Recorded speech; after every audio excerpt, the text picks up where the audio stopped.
I have several beverages. I thought, well, I'm going to be talking a lot. I'm going to get dry, so I'll need some water. See, now if we were all together, that would be my responsibility, and I'd be making sure that you were hydrated, and I can't do that though for you.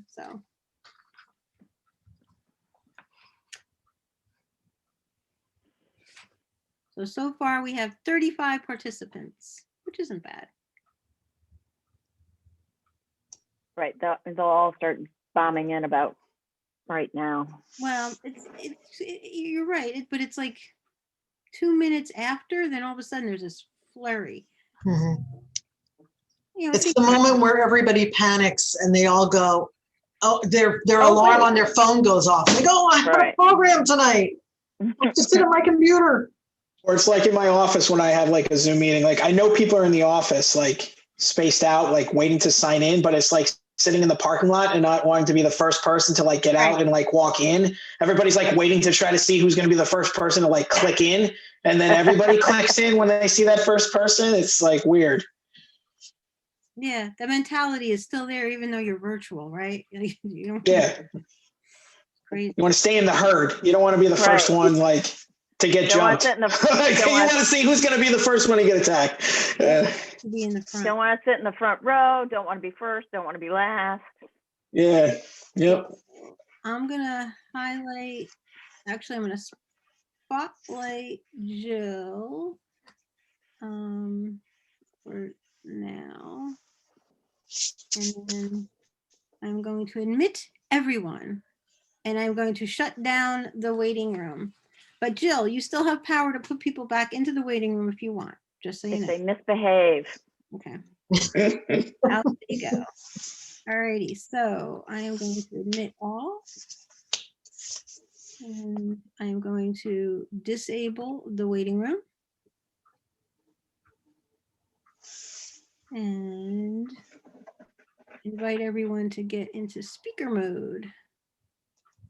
Okay, and all right.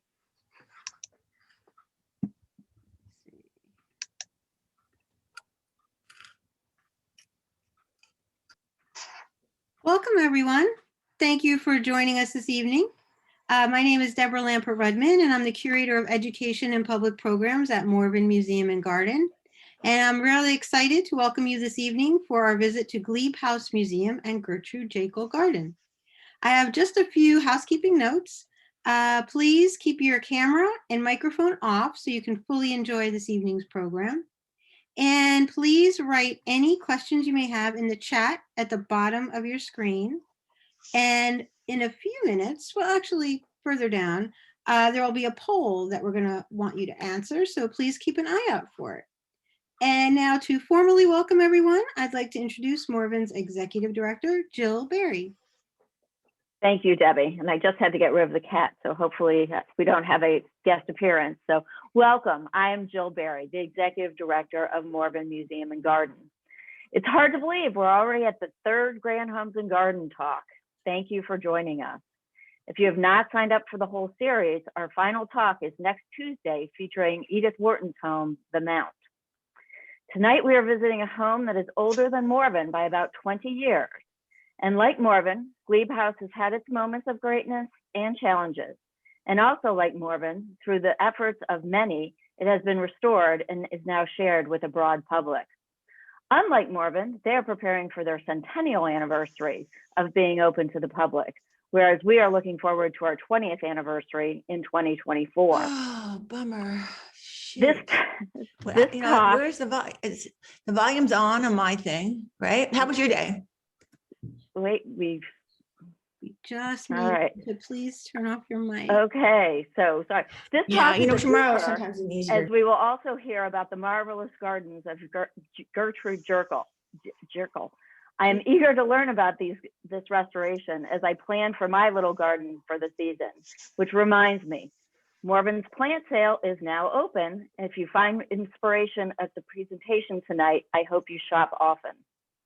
I'm delighted to welcome a new sponsor for Morven, Keller Williams Princeton, and Nick Lopez is here tonight. Welcome, Nick. Thank you very much. My name is Nick Lopez. I'm the managing broker of Keller Williams Princeton. This is very exciting to be able to be a sponsor and help support this year. I grew up right outside of Princeton and West Windsor. I went to Westminster Youth Chorale as a high school. He works till 7. student. He really does. So what are you going to do now? Oh, Right. You don't have your trainer? All right. okay. Sorry about that. Sorry. So that's okay. So it's very exciting to be part of this. Keller Williams Princeton. This is actually our 20th anniversary. Our founding member, our founder, Jerry Lancaster, started the brokerage 20 years ago. She was a longtime part of Princeton as well.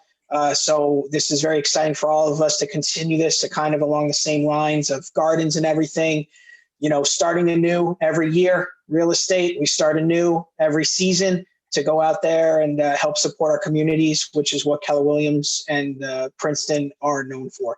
So thank you very much for having us. We look forward to being sponsors for a very long time. And I'm very excited to see the presentation tonight. So thank you. Thank you, Nick. So another 20th anniversary, lots to look forward to. Speaking of our twofers, where we have the house and garden, we also have 2 drinks for tonight. So I don't know if you prepared your syllabub or your hanky-panky, but we'll welcome Elizabeth Whistler from Baxter Construction, our series sponsor, to say a few words and to toast us into the lecture. Elizabeth? Thank you, Jill. My name is Elizabeth Whistler, and I'm Director of Marketing at Baxter Construction. I cannot believe we've made it to the 3rd lecture in the series, and I have to tell you, it's been such a joy for me. It has whisked me right through the gray days of winter, and I'm so excited for next week as well. And one of the things I like best about this lecture series is it focuses on 2 things I'm so passionate about. I love architecture and I love gardens. So I have had such a wonderful time enjoying all of this and looking so forward to tonight's lecture. One of the things I really love about working for Baxter is Baxter has the unique opportunity to transform the way people live, and to be firsthand there to experience that with the homeowners is so incredible, and it really makes me smile, and I just wanted you to know that.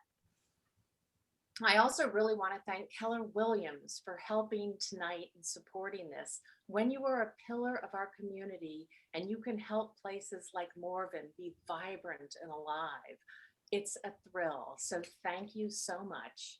And on behalf of Baxter Construction, I would like to take this moment and I would like to raise my glass and I would like to toast each and every one of you that's here tonight supporting Morven, so wonderful events like tonight can happen. So cheers to you all and enjoy the lecture. Thank you. Thank you so much, Elizabeth. So buckle up, everyone, and keep your timeline handy and your drink poised as LoriAnn Witte, Director of Glebe House Museum and Gertrude Jekyll Garden, takes us time traveling to meet the women of Glebe House and then back to the present to Gertrude Jekyll's wonderful garden restoration. Hello, everyone. Welcome, and thank you very much for having us this evening. I'm really excited to tell you about the Glebe House Museum and Gertrude Jekyll Garden, which is located in historic Woodbury, Connecticut. We are very close to Waterbury in the Litchfield Hills. So we're kind of on the I-84 corridor between Danbury and Waterbury, if you're not from Connecticut. Can you, next slide, please.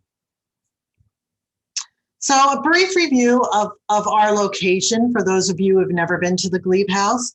The Glebe House was built around 1750. It was started probably in 1745, but the house is on the probate records as it sits today for 1750. And it's a Georgian colonial. And next slide, please. With a really unique architectural feature. We are a gambrel roof line combined with a salt box, which doesn't happen very often.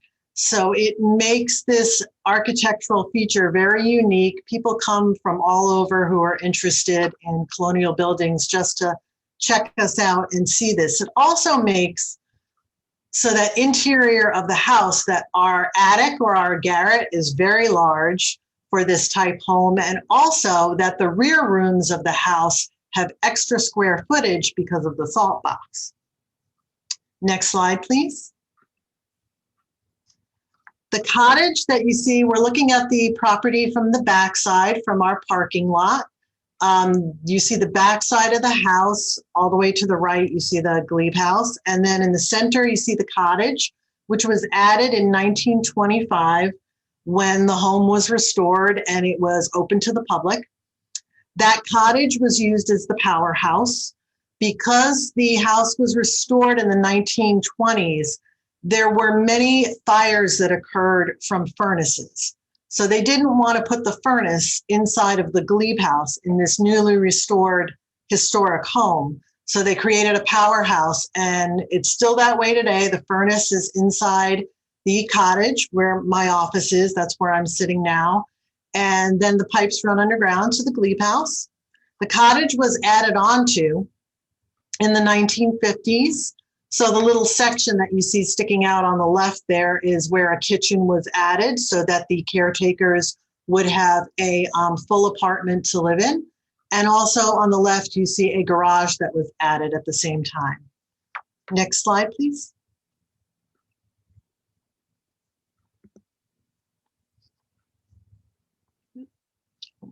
Sorry. That's okay. Our interpretation in the house, the way it's furnished today, relates to the 18th century. It is furnished from 1771 to 1786 during the American Revolutionary War. This scene that you're seeing here, this is the Green Parlor. And this is one of the front formal rooms inside the home. We call it the Green Parlor. You can see the green in the paint on the molding there. All of the paints that you're going to see interior of the house are the original paint color that was the first paint color put onto the wood. Next slide, please. Thank you. This room is the study, or as we call it, which we will talk about later, you're going to learn about why we call this the election room. So this is the other formal front room in the home. Next slide, please. This is a second floor west chamber bedroom. And this room, whoops, sorry, that's okay. And that room is actually, the furnishings that are in that room are a little bit later. This room is the only room that is furnished for the mid-1800s. Next slide, please. The interior of the home has 10 rooms with 5 really small spaces, and the other 5 are larger rooms. So here in this, on the left-hand side, you're seeing a very small bed chamber that's to the back side of the second floor.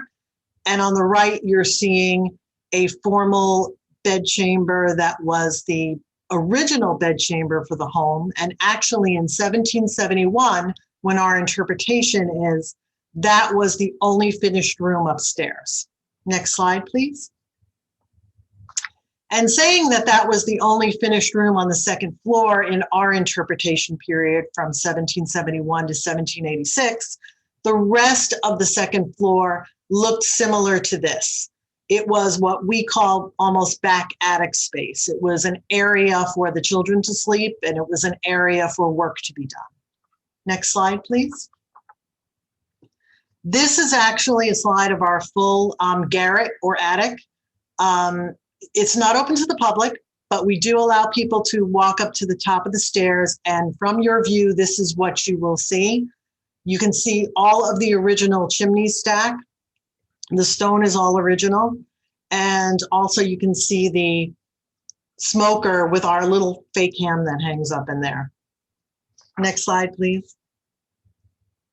This is the original landscape of the Glebe House.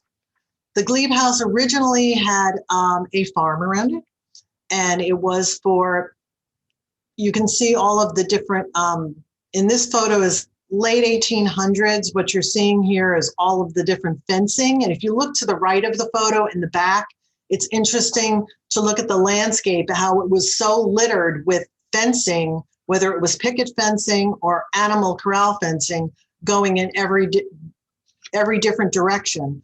Also interesting to note in this photo is that on the left-hand side, you'll see an actual barn outbuilding attached to the corner of the house, which obviously is no longer there. And in our current landscape, if we move to the next slide. We will. Our current landscape has a beautiful formal English garden, which was designed by the famous English garden designer, Gertrude Jekyll. So it's very different than it was in previous years when the original owners lived here. They had cows, they had pigs, they had 8 acres of orchard and fruit trees outside, and we now have a beautiful formal English garden. Next slide, please. Here's another view of the garden, of the part of the cool side of the garden, as we say. Next slide, please. And then a view of the warm, the hot side of the garden. This is looking out across the street.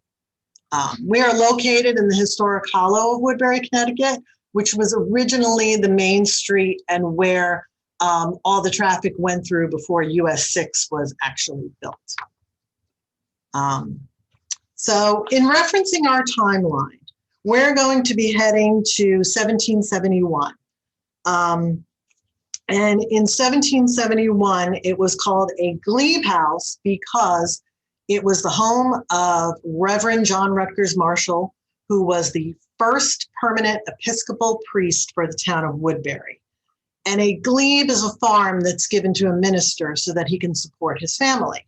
So that's why our location is called the Glebe House. Now, in order for John to have the success that he had in his house, it was very much dependent on this lovely lady, whose name is Susanna Marshall. Susanna was born in 1702 or 1703 to Edward Marshall, who was a merchant in New York City. And at that time, a merchant was dealt with trade and shipping to the islands. And Anna Maria Bosch, she had an older brother named John Marshall, and 2, next slide, please, 2 younger half sisters who were from her mother's second marriage to Ruckert Burke. So hence they have a different last name. Now it's thought that Anna and Maria were twins, although we don't know their birth date because Anna Maria split her name between the 2 of them. They were raised together with their common mother in the Burke household, and their brother John continued the family business as a merchant. John married Elsie Rutgers, and they had 3 children. Another Anna Maria, Edward Marshall, and John Rutgers Marshall, who would come to live at the Glebe House. Next slide, please. While his sisters, Susanna, Anna, and Maria, never married and had no children, after Elsie's death in 1749, and then their brother John's death a year later in 1750, these 3 sisters continued the family business, shipping goods between New York and the West Indies. Susanna and her sisters were known as the aunts, and they took care of John.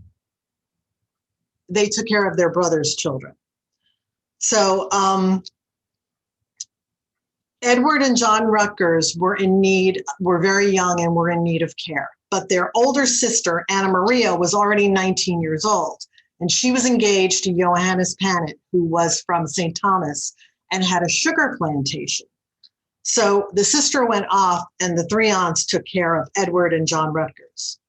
Much of the story of the sisters is intertwined because they always lived together. But Susanna was considered the matriarch of the household, and she was the financial wizard of the family. She was a woman merchant in the days when women were rarely seen in business. Next slide, please. Now, the Aunts lived in New York City on Hanover Street, where Hanover meets Water Street. That's where their household was. And records show many land transfers of property in Susanna's name at this time. During her years in business, she accumulated a great deal of real estate in Lower Manhattan. Most of the property, which is now Hanover Square, and its adjoining lots all the way to the river, belonged to her. She also owned many blocks of wharf space for her business and accumulated wealth renting space to the city of New York and to the British Royal Navy. John Rutgers Marshall came into his Aunt Susanna's care in 1750 when he was just 7 years old. He was well educated by his three aunts and attended King's College, which is now Columbia University. After college, next slide, please, he went to work in the tutelage of his Aunt Susanna as a merchant. And when he left New York for Stratford, Connecticut, he started his own business as a shopkeeper. He met and he married Sarah Bryan from Milford, Connecticut. It's unclear at this time whether he came under the influence of the Reverend Samuel Johnson at King's College, where Reverend Johnson was the president of King's College, or if he met Sarah Bryan through Reverend Johnson. But their paths did cross, and he was very much influenced by Reverend Johnson, and he left the life of a shopkeeper and a merchant, and he went to the life of being a minister for the Church of England, and he studied for his ministry at this time. He went to England in 1771. He was ordained, and then he came back and he moved to Woodbury to be the first permanent minister for the first church in Woodbury that was not of congregational denomination. So that was a big deal at the time he came here. In October of 1771, he received a shipment of goods and furnishings for the household from Aunt Susanna. They were all shipped from New York to New Haven and then carried overland. During the American Revolution, when most ministers fled the colonies, accused as Tories or being loyalists to the king, John remained and he stuck it out and he tended to his flock, not only his flock, but other flocks around us when the ministers left and ran away to other towns. Next slide, please. He kept in touch with his Aunt Susanna through many letters. This we see is a copy of one of his letters here. He received continuous financial support from Susanna and many goods for his household. Every time they were in need of something, Aunt Susanna came to their rescue. Her support was crucial as John had no skills to support the farm and only received a very small salary from the church. Next slide, please. John Rutgers Marshall was able to fulfill his calling due to the efforts of his Aunt Susanna and her sisters. Although orphaned as a youngster, he had the opportunity for education, which included college. John was raised by his aunts to be strong and an independent thinker. Strong of character, he did not flee during the Revolution, but he remained to see St. Paul's, which you see here on the slide, St. Paul's Church come to fruition. John must have expected at some point to receive a comfortable inheritance, but his Aunt Susanna outlived him by 3 years. Next slide, please. Susanna died on May 21st, 1792 in New York and is buried in Trinity Churchyard. Here in this slide, you can actually see there's a photo of where her grave is. And then at the top there, it's interesting that Angelica Schuyler is actually buried behind her in one of the large tombstones that's behind her. I thought that was interesting. Susanna was most unusual for her time, but she was not the only strong woman to touch the history of the Glebe House. And about 130 years later, a woman named Annie Burr Jennings would help save the very household that Susanna helped support. So here we have Annie Burr Jennings, one of my favorite stories in the Glebe House. She was born on September 20th in 1855 in San Francisco, California, to Esther Judson Goodsell and Oliver Burr Jennings. As her name suggests, she was a distant relative of Aaron Burr. Annie spent her early years in San Francisco, where her father had gone to make his fortune during the gold rush. Her family returned to Fairfield, Connecticut in the 1860s and became extraordinarily wealthy through an investment as one of the original stockholders in Rockefeller's Standard Oil Company. Her family led a life of leisure, dividing their time between New York's Upper East Side and Fairfield. Annie became a lifelong benefactress of not only the town of Fairfield, but many other historic resources. She was a champion of promoting patriotism and was dedicated to preserving colonial and Revolutionary era history. Next slide, please. Annie's Fairfield estate, seen here, sunny home, stretched from the Old Post Road to Long Island Sound. She wintered on Park Avenue and was part of the New York social scene. She did enjoy the life of independence and leisure that her vast wealth afforded her, but she also used her vast wealth for many philanthropic reasons. Next slide, please. Sunny Home, as seen here, was the center of the summer social scene, and her gardens were designed to be in full bloom when she was there. The designs were influenced by the writings of Gertrude Jekyll, of whom Annie was a big fan. Next slide, please. As noted in the timeline that we sent you with all of your information, the Glebe House was given to Bishop Williams of Connecticut in December of 1892.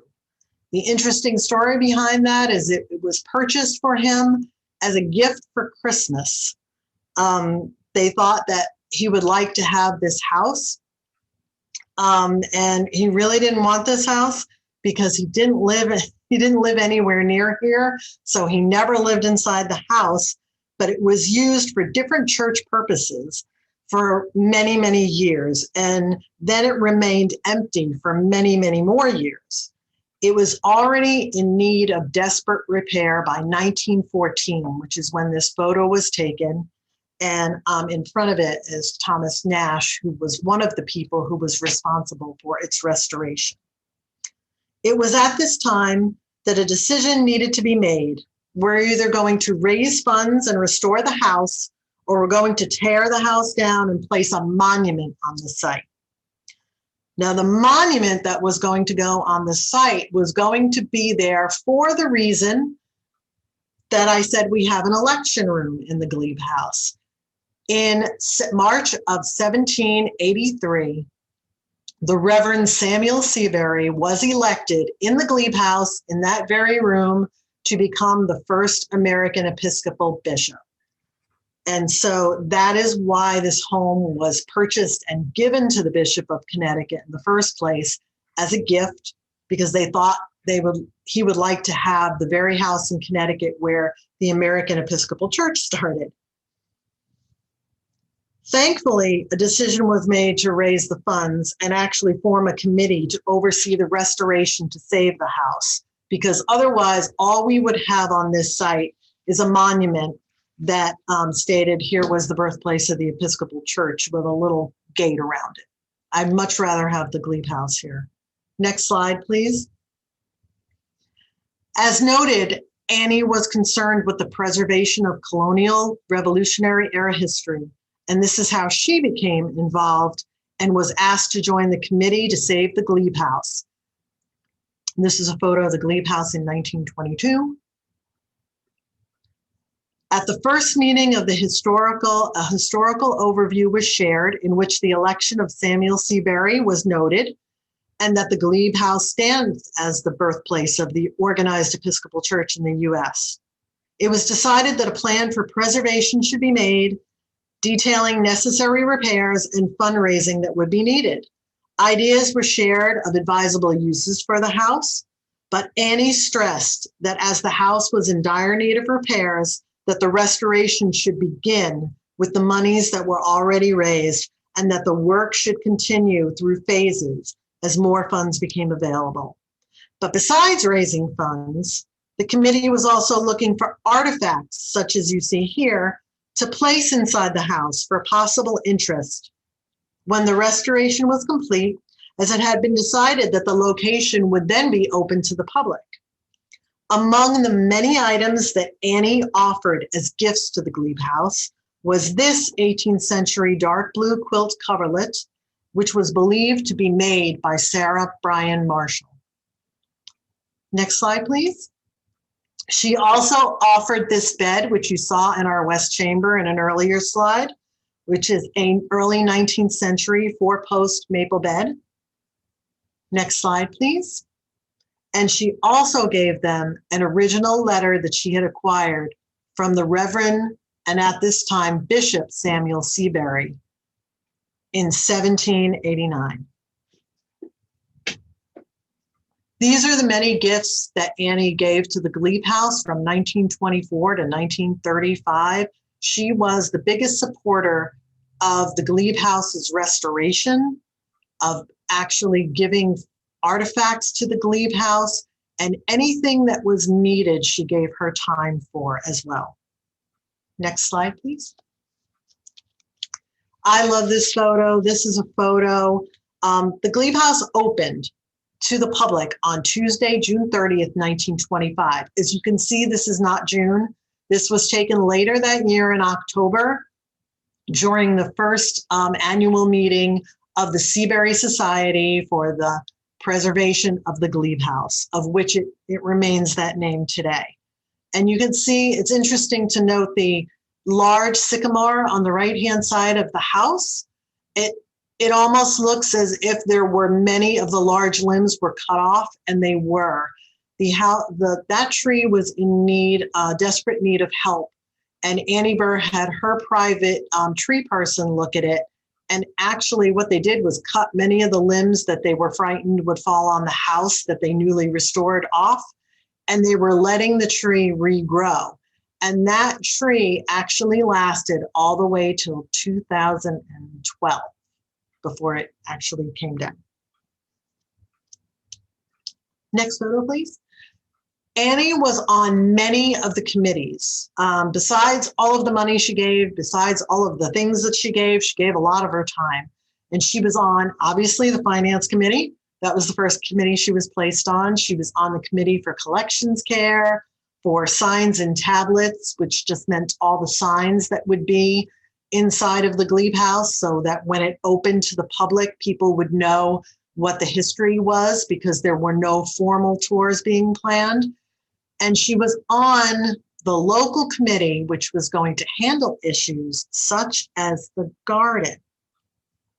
Next slide, please. Upon reporting all the generosities that were bestowed upon the Glebe House by Annie Burr Jennings, the bishop named her the fairy godmother of the Seabury Society. Annie continued to be a champion of the Glebe House, even with all the other activities and causes that she participated in. She went from December 1922 all the way to June of 1939 without ever missing a meeting. And the world lost her in July 27th, 1939 at the age of 83. The annual meeting that year was held on October 5th of 1939, and it opened with a memorial service at St. Paul's for Miss Annie Burr Jennings. Through Annie's generosity, though, she bestowed the gift of another woman's talents to the Glebe House. Next slide, please.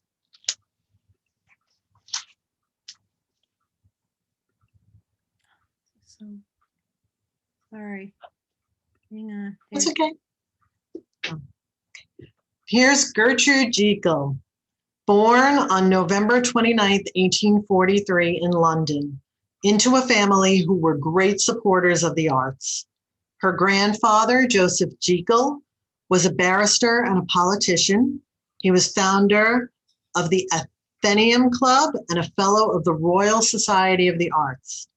Both of Gertrude's parents, Captain Edward Joseph Jekyll and Julia Hammersley studied various branches of the arts. Although a London child until the age of 5, her first memories were country ones. As her family moved to Bramley House, which was southwest of Guildford, she had few restrictions and her true contact with nature and country people had begun.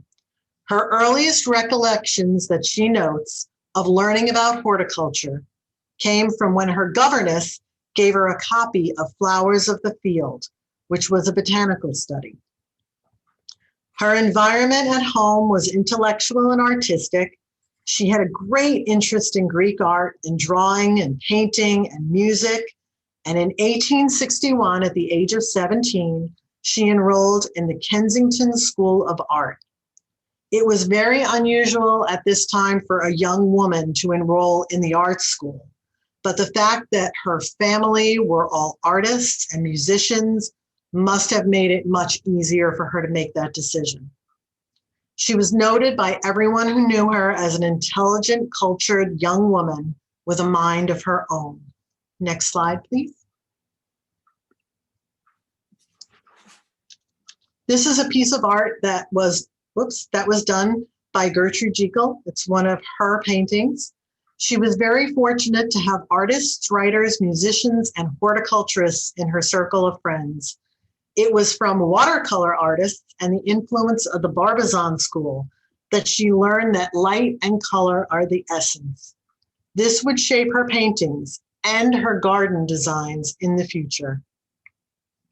A change of direction for Gertrude would come in 1893 when she was not yet 50, but was having increasingly difficulty with her eyesight, and she was starting to lose her eyesight. Next slide, please. It was at this turning point, when her greatest talent and interest were being denied to her, that she began her friendship with Edwin, known as Ned, Lutyens. Lutyens was an architect known for imaginatively adapting traditional architectural styles for the modern uses of his era. He would become known as the greatest English architect of the 20th century. Next slide, please. At this point, Gertrude had already began transferring her talents for capturing beautiful gardens on paper to designing gardens and authoring articles and publications about them. By the late 1800s, her writings had become known, and she started publishing on her own. She was very prolific, and she published almost a book a year. She and Lutyens collaborated on many projects. Having a Lutyens house with a Jekyll garden became just part of the English way of life. Next slide, please. In October of 1897, Jekyll moved into Munstead Wood. She also received the Victoria Medal of Honor from the Royal Horticultural Society for her garden, which you see here in these two pictures. This is the garden at Munstead Wood, which not only did she design the garden and the plantings, but Gertrude Jekyll also designed for large estates and designed all of the walls and the architectural features that you see, whether they be things that she designed for stone walls, sometimes they were brick, and sometimes it was ironwork that she designed. Next slide, please. Her garden was already known for some years and well visited by garden enthusiasts, but her collaborations with Lutyens continued. And in 1903, she designed the gardens at Lindisfarne Castle, which Lutyens had restored to be a residence. And you can see it's very familiar as you look at this run of flowers here, looks very similar to the same ideas that were going on at Munstead Wood. Next slide, please. Miss Annie Bird Jennings, as we talked about before, was interested in paying for a garden to be added to the Glebe House property. That's why she was on that local committee for concerning the gardens and having something put in. And Annie was a fan of Gertrude Jekyll. which is why her gardens at Sunny Home were designed to be similar to Gertrude Jekyll's designs. She was also a fan of her paintings and many of her writings as well. Annie felt strongly that this new historic house museum should have a beautiful English garden to surround it. She had offered to cover the entire cost from acquiring the plans to the purchase of plantings and the installation. Annie made passage to England to visit with Gertrude Jekyll. Now, at this time, seeing Gertrude Jekyll, as I have read, was like it's getting an audience with the Queen. It was very difficult to see her, and Annie actually had to spend quite some time in England before she was granted an audience, as we would say. She asked her to design a garden for the Glebe House. Jekyll was fascinated by the story of the historic house being saved from demolition and also of its ties to the Episcopal Church, and so she agreed, which was no small undertaking because Gertrude Jekyll was designing for very vast, large estates, and here was a woman, an American woman, asking her to design for a tiny, what she would consider a tiny little country house. Next slide, please. In 1927, Jekyll sent the completed plans to Annie with a letter of instruction as to how substitutions were to be made. So what we're looking at here is Gertrude Jekyll's plan that she sent to Annie. And what you're seeing obviously in the center is the house with foundation plantings, the areas where the trees are, and then the entire set of garden beds that goes around, that would go around the property. The part about the instructions that she sent and the substitutions were that it's fascinating to note that Gertrude Jekyll didn't really know a lot about the plants themselves. She didn't really know what would grow in New England, what wouldn't grow in New England in our climate. She didn't know what type of soil they needed or any of the scientific pieces behind botany. But she knew from her painting what colors she wanted and what textures she wanted and how she wanted the waves of colors to look. So in her notes to Annie Burr Jennings, she told her, your nursery man, I find that funny because she assumed it would be a nursery man, that the nursery man should know that if they needed to make a substitution because something wouldn't grow, that they were going to use the same color and the same texture. And, you know, it should be the same size plant as well, so that it would grow properly for what her finished end result was to be, in which she wanted her garden to look as if it were an impressionist painting when it were in bloom. Next slide, please.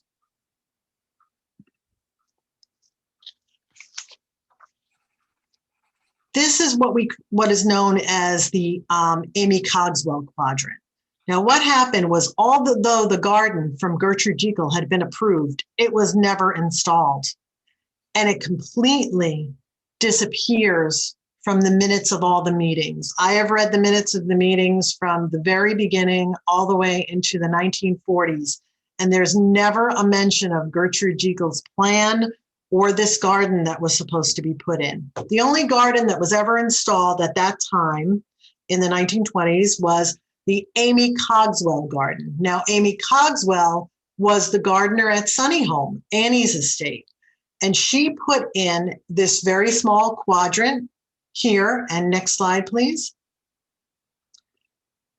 And she put in a rose allée. And that's all of the garden that was here located at the Glebe House. And that was all that was located at the Glebe House all the way until the 1980s. So in the late 1970s, a lady named Susan Schneer, who was a student at the University of Connecticut, discovered Jekyll's plans. And she discovered them at the University of California at Berkeley in their environmental design documents collection. So it's interesting that those plans traveled from, assuming Annie Burr Jennings' home and her having them, all the way to California at some point by the 1970s. Susan Schneer was doing a dissertation on the American gardens of Gertrude Jekyll, of which there were only ever 3 designs. Next slide, please. She contacted the Glebe House looking to find information and to view the Gertrude's garden, but she found that the museum had no idea what she was talking about. And the only garden that was still there was the Cogswell plan, which had taken many different forms since it was planted so many years ago. And so here you're seeing a photo of the Glebe House as it looked at that time period with no garden around it. But here you're also seeing several different stakes that are staking out the plans for a garden. And Susan Schneer, doing her dissertation, was how the plans made their way back to the Glebe House. Once they were found, a committee was formed and the funds were raised. The garden was installed in the late 1980s. Next slide, please. Here you're seeing the garden is staked out. You're seeing the cottage in this picture, and you're seeing the garden staked out and wired, and they're actually putting it in. Next slide, please. Here's our group of volunteers in the very beginning, working on the garden and putting plants in. And here's a garden with very tiny plants looking across the street and down Hollow Road. Next slide, please. This painting is by Fenya Gunn, and it's from her book, The Lost Gardens of Gertrude Jekyll. We have the original artwork of this here. I have that here in the office. And what's interesting to note about this painting was that it was done before the garden was even put in. When she was doing her book, the garden was not in, but the plans had been found. So since she had the plans, what she did was she used those plans to actually create her painting of what the garden should look like when it was well established and in bloom. And what we find so interesting here at the Glebe House, and if you come to visit us, which I hope you do, is that looking at this plan, even though our committee had the plans for the garden, because of the difference in the shade pattern with all of the trees that had grown around the Glebe House since 1927, when Gertrude designed this garden, and the fact that the sycamore tree that was in front of the house was so huge and cast a huge shadow on the garden, the whole plan had to be flipped. So the trees that you're seeing that are very tall on the left-hand side of your screen, those evergreens, are actually on the top right-hand corner of our garden now. The whole plan has been flipped. Next slide, please. By the early 1990s, the garden was well established and became the crown jewel of the Glebe House. So here we're seeing some lovely photos of the garden in bloom. Jekyll designed everything in waves of color, as I said, and her waves of color go from cool to warm. Next slide, please. These are some of the roses that Gertrude Jekyll loved roses. And I believe, I wish one of our gardeners was on the Zoom or on the program tonight. Maybe if they are, I believe that's the Harrison rose. We were talking about that before. Next slide. And then we have some of our borders in bloom. We have some beautiful colors and just some beautiful specimens in our garden. Next slide, please. We have areas to sit. Gertrude Jekyll also designed areas where she wanted stone benches. And she was very particular about where they were placed. Next slide, please. Our garden, especially during the pandemic, I found was a place of respite for people. We were so happy that we could still have our garden open. Our gardeners were working. Our gardeners are all volunteers, by the way. We do not have a paid garden staff. And the volunteers were here. They figured out a way to spread themselves out, so they were social distancing and working on their own a lot to keep the garden in shape. And it was a beautiful place for people to come and just have a peaceful walk or to sit and read a book and just get away from all the stress that the COVID and the coronavirus was causing. Next slide, please. Our garden and our property has also inspired many artists. We have in our collection a vast number of pieces of artwork. This piece of artwork is something that's kind of unusual, and I usually don't show this one because we have other more just front views of the Glebe House that the artist Brindle, who was a pen and ink artist, did for us. And these were done, I believe, in like the 1950s. This is a back view of the house, which is very lovely. Next slide, please. This was done by Nancy Gilbert, who was actually a garden volunteer for many, many years, but she was also an artist. And she did an entire series of paintings of the Glebe House for us. This one is by someone named Edith Beach. And as you can see in this picture, the house is actually a yellow color. It changed its color a couple of times over the years. Next slide, please. And this is a more recent one that was done before the pandemic. The season before the pandemic, we often have en plein air painters come and just sit around in our parking area, in our garden, and just pick a view. And he did this on his lunch break and then sent it to me. So, and a Google Doodle. So, you know, people who tell me I've never heard of Gertrude Jekyll, I tell them she's got her own Google Doodle. You have to know who Gertrude Jekyll is. This was done on her 175th birthday, the anniversary. And it's got all the lovely garden features, and you can see Gertie on the left there. As for Gertrude Jekyll herself, she continued to design until her death in December 8th of 1932. And to her credit, there were over 400 gardens in the UK, over 1,000 articles that she wrote, and countless books. 3 garden designs existed for the US, and of them, only the Glebe's garden still exists with her intended design. Next slide, please.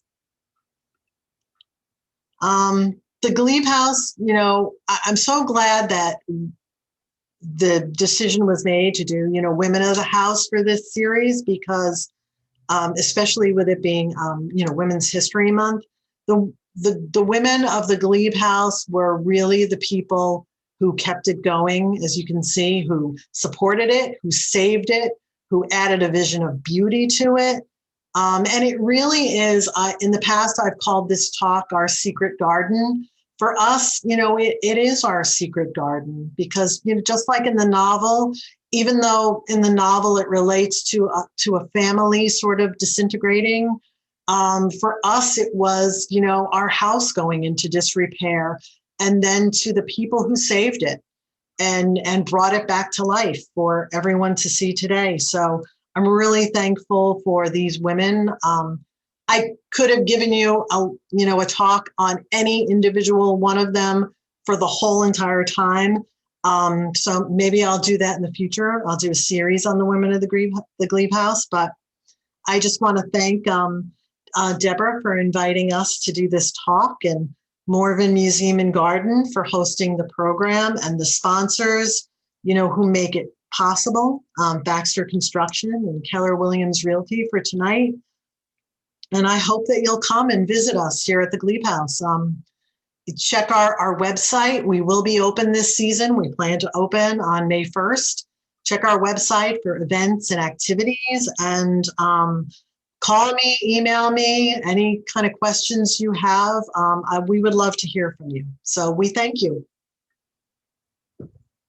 Thank you so much, LoriAnn. That was really wonderful. I do feel like we traveled through time, and I do feel like we got to experience some beautiful, beautiful gardens. So thank you. We do have some questions here in the chat, and I also have some questions that were emailed to me. So I think we'll start with those. Sure. So what is the best time of year to visit? Best time of year to visit. I always tell people, it's New England. Sometimes that can depend.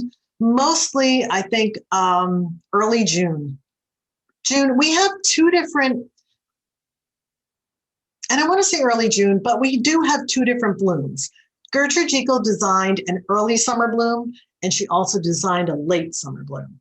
So we do have a lot of color in the end of May, early June. In New England, depending on how our spring is, if we have a really cold spring, sometimes it can be, it can be later, a little bit, a couple of weeks later. But if we have a, pretty much normal weather and spring starts when it should start, then usually the end of May, the beginning of June is beautiful for our blooms. And then we get another surge in the end of August into September. So, and there have been certain years where our weather is held out and into October, we still have beautiful color.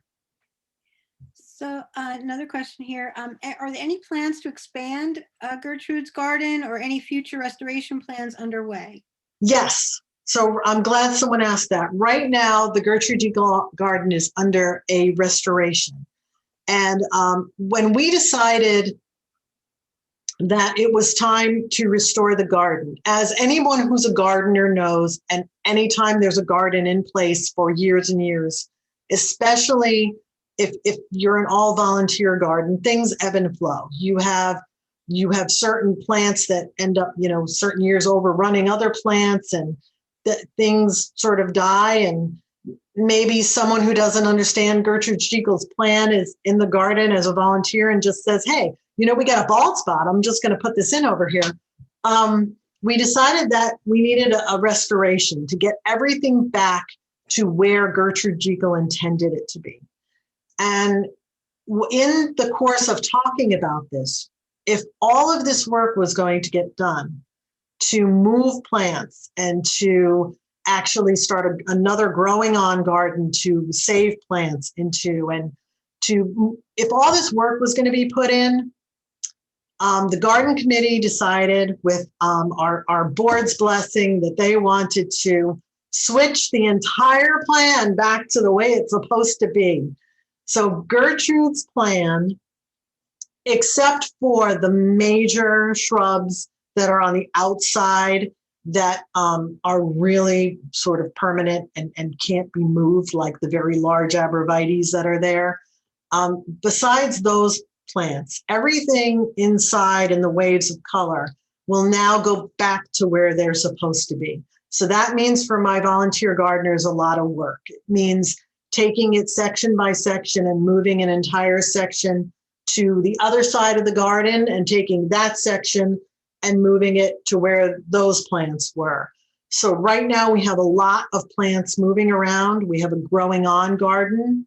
The gardeners have been very, we're mindful of funding. We're a small organization, so we don't have a huge amount of money each season to spend, but they've been saving plants and putting them in the growing on garden. We've actually had plant sales of Gertrude Jekyll plants, where we actually have a plant sale rack out every season, and the extra plants that we know we're not going to need that are still useful and that people would love to have, we have them for sale and people can come and buy them and put them in their gardens.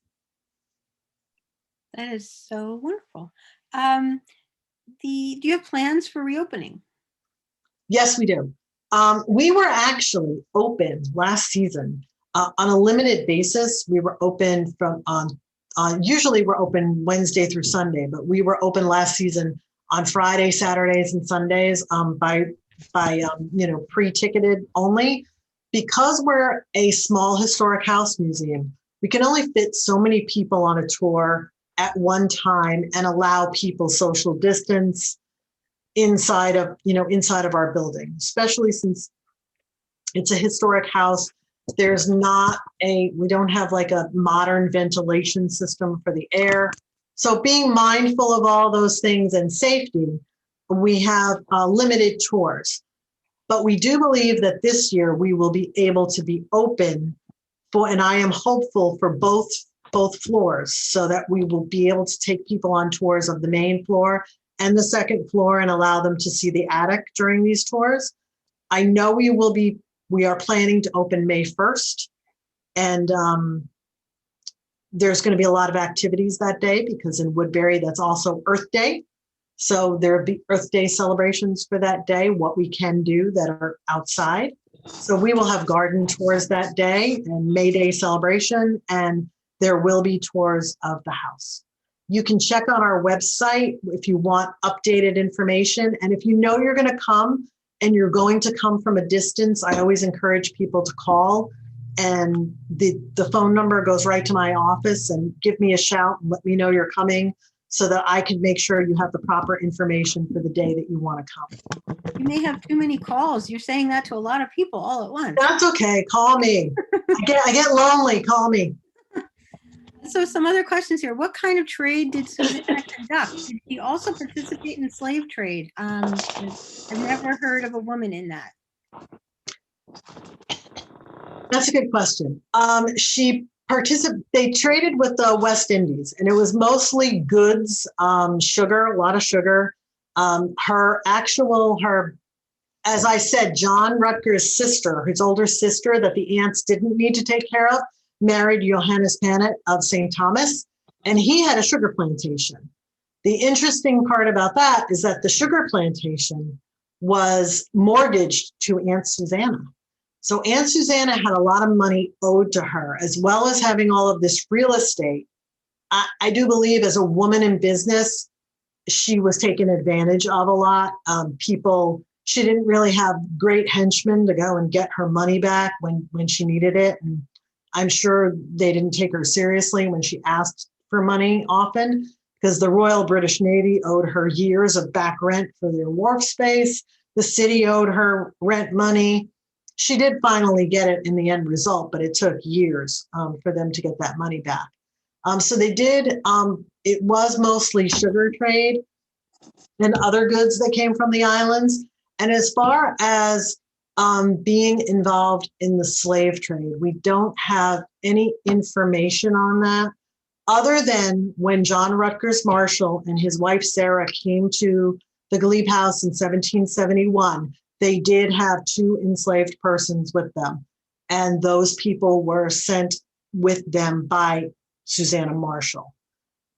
The information that I have read from the probate records, because we don't have a lot of information about these people, especially since they were enslaved people and they didn't have a voice at that time. We have very little information other than probate records and who went where at what time. So the only information we have is that they possibly came from Johannes Panet's sugar plantation, and that Susanna did not want to send them back there. She preferred to send them with John, most likely because John, as we talked about, needed a lot of help. He was a shopkeeper. He didn't know anything about a farm. He needed people who were skilled and who had the talents to actually take care of a farm and help his family survive.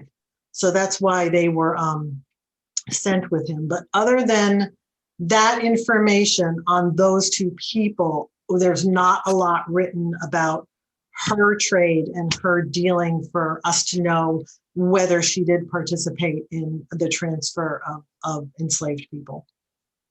Thank you for that. Another question, just quickly, what was the progression of paint color on the exterior of the house? It's beautiful in its current color, but I saw several versions in the slides, wondering what the history. Thank you for sharing. Well, originally, first and foremost, when the house was built, probably had no paint color on it. Most of the homes that were in town were done in like oxblood and oil, which was it almost gave everything a red cast to it. That's one of the reasons why our oldest home in town, which is right down the street from us, is the Hurt House, and that dates to 1680, and it's actually painted now in a red, dark red color, and that's it's trying to mimic that sort of original type of treatment. But the house changed colors several times. So it was white for much of its existence. It was gray.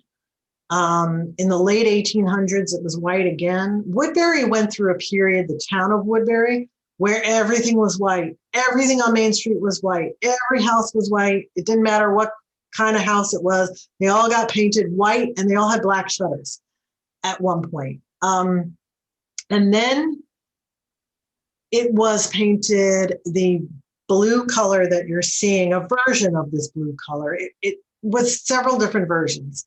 The one that we have now is very blue-gray, very toned down. Some of the blue that I've seen was very bright.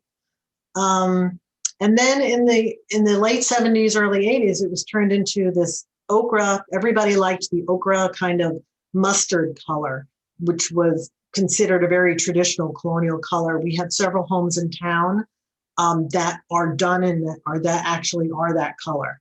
And they did it, and the Glebe House looked very nice like that, but they were afraid it wasn't going to go with the garden, that it was going to clash with the colors that were in the garden and with the surrounding plantings of the foundation. So they went back to the blue color. So it's been several different colors. And in one of the photos that I showed, the earliest one that we have from the 1800s with all the fencing around it, I think you noticed that the door panels were painted all kinds of different colors too, with the crisscrosses in them and everything. So I guess it was depending on who lived here and what their fashion sense was at the time. Thank you. You mentioned the fences, so this will be our next to last question. How do you handle deer? You don't have fencing now, so is there a special way you're handling deer? The deer, we've been lucky. Knock on something, my desk, whatever. We've been very lucky that the deer don't come inside the garden. Most of the plantings now are so tight, and the larger plantings are to the back of the garden, making a screen and sort of making it a secret garden that you can't see from outside of you can sort of peer over the yew hedge and see a little bit of it. It's supposed to be like that little teaser that you get from the road. But the shrubbery is so tight now that they really can't get in unless they come to the areas where the people are. And they tend not to like that, because the area where they're going to enter through the yew hedge is kind of like a narrow entry, and it's where all the foot traffic usually is. I think that they just really don't like the concept that if they're in there and they get caught by somebody, they don't feel that they could get out fast enough. But we've been very lucky that we don't, that's not to say that we don't have, a lot of groundhogs digging holes underneath the fabulous front steps of the Glebe House, and, tunneling through our garden, and rabbits that come and go, and we have chipmunks galore, but we've been lucky with the deer. But they are outside the garden, because we do have almost 2 acres of property. We have picnic tables in our yard and for people to come and use. And we have little landscaped areas where they will chew apart what's there during the winter months. Thank you for that. And our last question, did Gertrude Jekyll consider the house color in her garden design? I don't think so, because she was only given the first little plan that we showed during the slideshow, where it was just the outline of the house with the shrubbery that was around it. That's what she was given by Annie Burr Jennings, that this is sort of the layout of the property. This is what the house looks like. These are where the big trees are. And that's it. So I don't think she took that into consideration, probably because I'm thinking that the way Annie Burr viewed everything at the house, I think if they were to put in the garden and she didn't like the house color, Annie would have paid for it. She would have said it has to be changed, and she would have paid for it to be done. Well, thank you. Well, thank you so much for tonight. I know I've been completely inspired by everything you told us, and especially for the garden. Spring is coming this Saturday. So I'm just going to say a quick reminder and to thank LoriAnn Witte for everything tonight with the Glebe House and Gertrude Jekyll's Garden. But also all of our Morven fans, please be sure to shop our online plant sale. and register for Thursday's virtual lunchtime plant chat with our horticulturists, Charlie and Louise. It's a sneak peek at the plants you'll want to add to your garden and free for members. And on Saturday, we're actually having a live gallery walk of our new In Nature's Realm, the artwork of Gerard Rutgers Hardenberg with Hardenberg scholar Patricia Burke. So that'll be live. And then 1 week from today, folks, we're off to Lenox, Massachusetts for our finale of A Grand Homes and Gardens, a visit to the Mount, a turn of the century home designed and built in 1902 by famed author Edith Wharton, the first female Pulitzer Prize winner for her The Age of Innocence. So you may want to read it again this week, and you won't want to miss next week's drink recipe. It's a real humdinger. And speaking of that, LoriAnn, you wanted to show us your drinks tonight? Oh, absolutely. I'm going to show you my drinks because of the fact that I know a lot of people don't like a syllabub. A lot of people are like, oh, a syllabub. It's like that traditional 18th century thing you get. I happen to like a syllabub because I like really sweet drinks.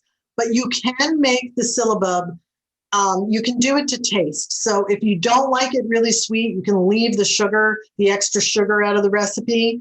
It was made in many different forms at the time. So what they would actually do is you could make it. I made you a loose version for you to say. I don't know if you can see this. This is a drinkable version. So it's just creamy. It has the white wine and the sherry in it. It's important that you don't use like a cream sherry, because I know a lot of times when you go to, you're not going to a really sort of good liquor store or a wine and spirit shop. Sometimes the young people that are there have no idea what a sherry is, and they tell you to buy Harvey's Bristol Cream. But you really don't want the Harvey's Bristol Cream. You want the clear sherry. And then mine has a Riesling in it, which is sweet anyway, but I said I like sweet. And your cream, so you can drink this version, but they also made it like, I don't know if you can see that version. It does separate, so it is liquid on the bottom, but you would eat this with a spoon, like a dessert. You would eat all the cream off of the top and then drink what's left at the bottom. And it's very tasty. And then I like to do mine in a nice big tavern mug because I happen to like it a lot. And when we do tavern nights, I like to drink mine that way. But it's a tasty, I would consider it like a dessert thing. It's not something you're going to drink all night long because it might make you very ill if you had all that cream and all that sugar all night long. But it's a great treat. And when we have tavern nights, it's the first thing that goes. That if you don't get your syllabub right away, you're not getting any. So it's enjoyable. It came from one of our recipe books. Came from Revolutionary Recipes, this version by Patricia B. Mitchell. And like I said, you can change it to taste. Well, thank you so much for the little syllabub seminar there. I just put the poll up. So what's your beverage tonight, folks? How many of you are having the hinky pinky? How many of you are with syllabub? How many bee's knees from last week's? Or tea, because you liked it so much from the Lyndhurst first week. Let's see how the poll is going. And while that's happening, I want to thank again our wonderful series sponsor, Baxter Construction, and this week's lecture sponsor, Keller Williams Realty Princeton, and especially LoriAnn for the wonderful visit. I hope everyone considers going. And right now, I have to tell you, the poll is showing us. I'm going to end the poll in a couple of seconds here. You all have about 30 seconds to do your poll. And because we have about 45% voting. Okay, I'm going to end the poll right now. And right now, tea has won. 50% of you have tea, 31% though syllabub. So that's pretty good. Next to that, the bee's knees and hinky pinky was not the winner. So our big winner, tea, but second, syllabub. So I want to thank you all again tonight and look forward to seeing you next week, if not at other events this week. And we hope to all see you up at Glebe House too, LoriAnn. We hope to come visit. So absolutely. And I also, just to say, I also recommend that everybody check out the Mount Because, and I believe is it Ann Schuyler that's speaking? Yes, she is. She is. She's a wonderful, wonderful lady. I have actually taken my volunteers. We do field trips to other organizations, and we've gone to the Mount and absolutely love it. So it's another beautiful place to see. And you'll have to bring your volunteers to visit Morven. So Absolutely. thank you so much, everyone. Good night. Thank you.